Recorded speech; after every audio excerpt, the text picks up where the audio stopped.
Hello everyone, welcome back to part 2 of my Bhutan travel vlog. Last week I visited Bhutan with my family, and in this series I'm trying to pack in as much information as possible so that it's helpful for anyone planning a trip or simply curious about exploring this beautiful country. In part 1, we explored Thimphu, and today our journey continues as we travel from Thimphu to the stunning Phobjikha Valley, often known as the mini Switzerland of Bhutan. On the way, we also made a stop at the breathtaking Dochula Pass. It turned out to be a day filled with incredible landscapes, local experiences, good food, and even some unexpected snow. So let's get started. We checked out of our hotel in Thimphu early in the morning. Before leaving, I really wanted to include this small clip showing how bed sheets are hauled up to different rooms in the hotel, something I found quite interesting. After breakfast, we began a drive, and our first stop of the day was Dochula Pass. Here we visited Wangel Chortens, a group of 108 memorial stupas built in 3 tiers. They were commissioned by the Queen Mother in 2004 and completed in about 3 years. The stupa honors the soldiers who lost their lives during Operation All Clear in 2003 and symbolize victory, peace, and harmony. There are 45 stupas on the first level, 36 on the second, and 27 on the top tier.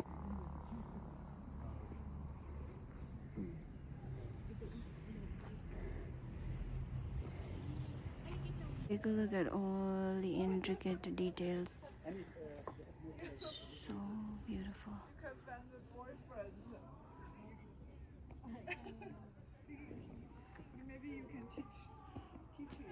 The roofs are all stone. We were exploring the area, and I noticed something that really stayed with me. Our guide quietly picked up a small piece of litter from the ground and walked all the way down to the bin to throw it away. There wasn't much trash around, maybe just 1 or 2 pieces, but the gesture was really admirable. My dad did the same thing after seeing him, and it was such a nice reminder that small actions like this make a big difference.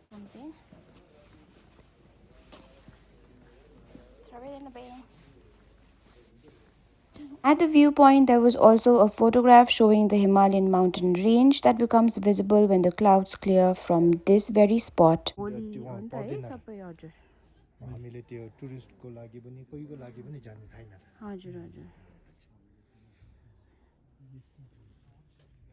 We also saw a plant that is used traditionally in Bhutan to make handmade paper, so I had to take a video of the plant just to show you all. Like many tourist stops, there was a souvenir shop, so I went in to explore a bit. There were so many beautiful handmade items, traditional outfits, paintings, wallets, bags, books, felt animals, and crocheted dolls. Our guide also mentioned that the dolls are made by a friend of his, and you'll likely see them in Paro again. If you come across them, do support her work because she does an amazing job.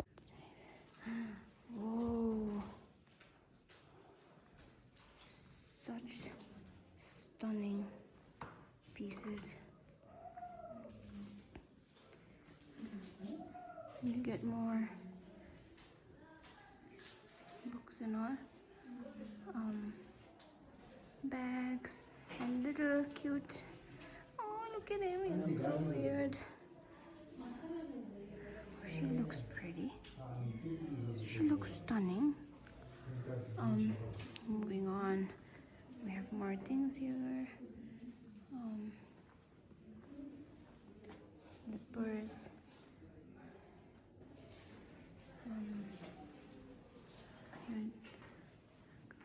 Lantern. And then you have. Oh.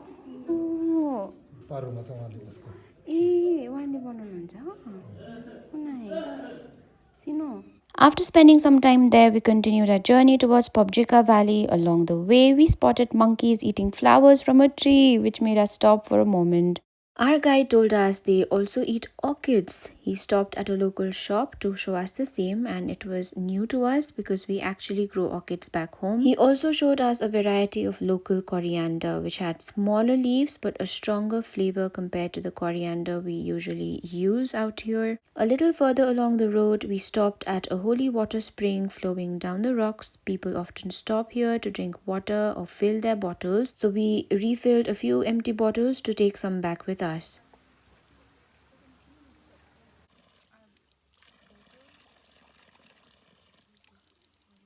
The drive itself was incredibly scenic. At one point, we passed a man riding his tractor, and we also saw the beautiful river flowing down Punakha. Every turn on the road revealed another breathtaking view.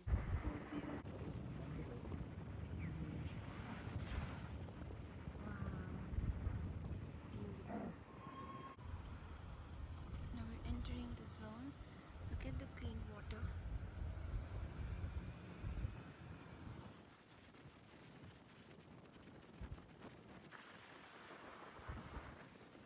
At some point during the drive, we tried a local drink that was absolutely delicious. We also had lunch in the same restaurant. Interestingly, the building right next to it was very ornate and beautifully designed, which caught my attention immediately. Inside the restaurant, there was just one woman managing everything: cooking, serving, and taking care of the place. Her two children were there as well, happily watching videos and playing games on their phone, which was very funny to watch because they would fight at times. What interested me even more was that Pogo TV was playing in the background, a channel many of us grew up watching. While waiting for the food, I stepped outside and saw an elderly woman weaving a kera, which is the traditional belt worn with Bhutanese attire. Seeing it being made by hand was such a special experience.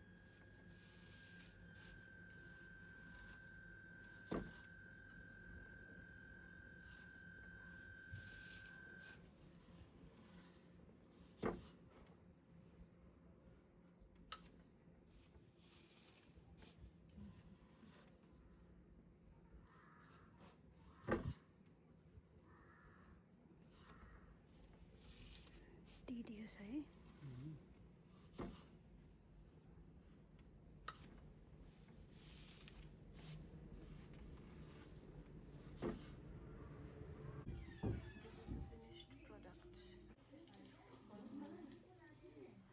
Soon our food arrived. We had mustard greens cooked with local yak cheese, which tasted incredible. The others ordered a slow-dried pork dish with greens, and I also got emadachi for myself, Bhutan's famous chili and cheese dish. It was extremely spicy and hot, but one of the best versions I had.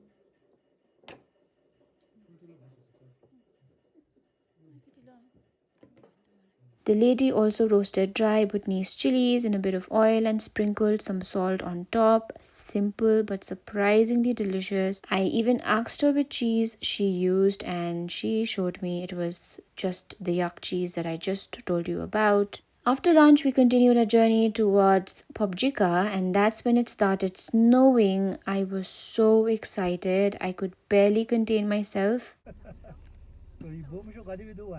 It's snowing, you guys. It's snowing. It's snowing. Mighty creatures.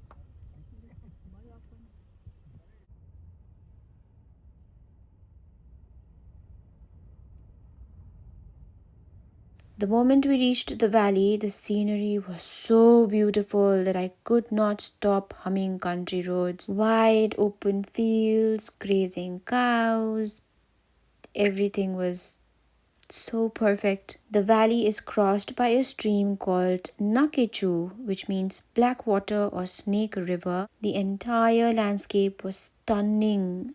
In the distance, we even spotted a black-necked crane, although I could not capture it on camera. There is actually a special festival here dedicated to these cranes. The small stream flowing through the valley looked incredibly picturesque, and just when I thought it couldn't get any better, I spotted a rainbow. At that exact moment, an old truck carrying cow manure drove through the fields. Strangely enough, that entire scene, the open fields, grazing cows, the truck, and the rainbow, became my favorite moment from the entire trip. There was something about it that just felt peaceful and perfect. I honestly feel I could sit there forever and forget about everything else. I want to build a house right here and live as a farmer because it is the most serene place I've ever been to. We had two options and we are so glad we opted for this. Bhutan just rewires your brain. I tried to soak in as much of the serendipity as I could. I do think the ideal time to visit this place is during spring, when the grass grows back and the landscape turns lush and green, but I am not complaining. I'm just grateful that life brought me here.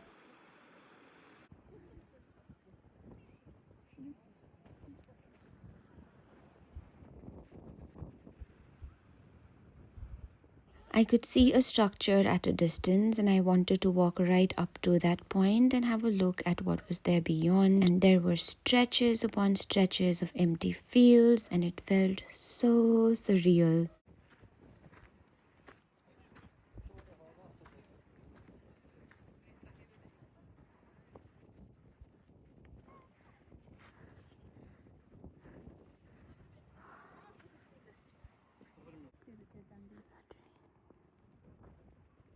On our way back, our guide shared more stories about the Yeti.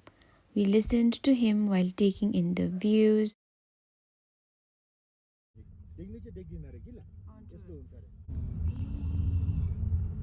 अन्त यिनीहरू पनि सुत्दाखेरि पनि बेलुका सुत्छ नि त सुत्दाखेरि पनि त्यो के भन्छ खोर्सानी सुकेको र अन्त यो के भन्छ यो टिम्बुर टिम्बुर आगोमा अलिकति लगाएर राख्नुपर्छ अरे कि त्यही आउँदैन अरे त्यसो नभए त बेलुका पनि राम्रो सुत्ने दिँदैन अरे नि अहिले पनि त्यस्तो गर्छ? अहिले पनि गर्छ अरे माथितिर तर माथि हिमालयतिर रहेछ अलिक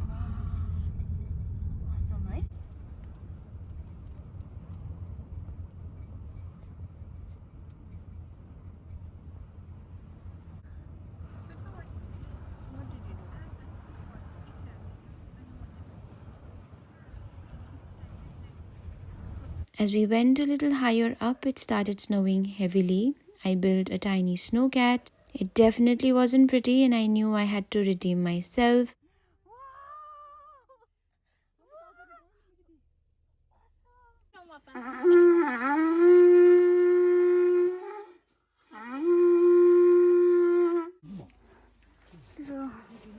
Straws here. Oh.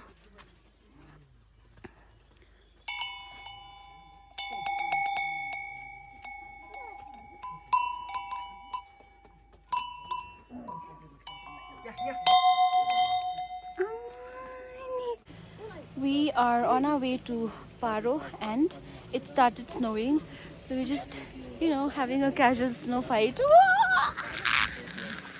So when our guide suggested we could go even up higher to find more snow, but again it came with a catch. We would have to sacrifice our time in Punakha. In the end, we chose to go further up for the snow.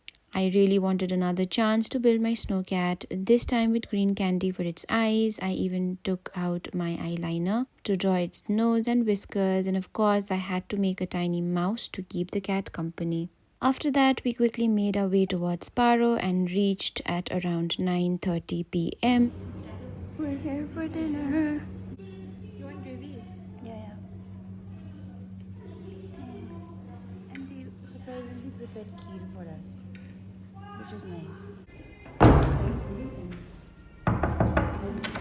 Automatic door. Ta-da-da. Oh, I like the painting on the wall, twin bed, because I'm sharing with my sister. And then we have automatic door washroom. Please be nice. Say, okay, it's nice. But why is the floor? It's not dirty, it's old, which is fine. Forgot to show you, we have a safe for our jewels. And the next day, we finally made our way to the iconic tiger's nest, which I'll be sharing in part 3 of this Bhutan series.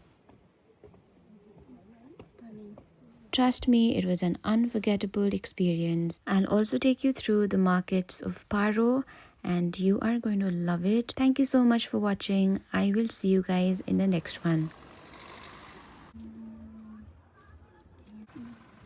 You don't have to wait for anything. The cars, they just stop.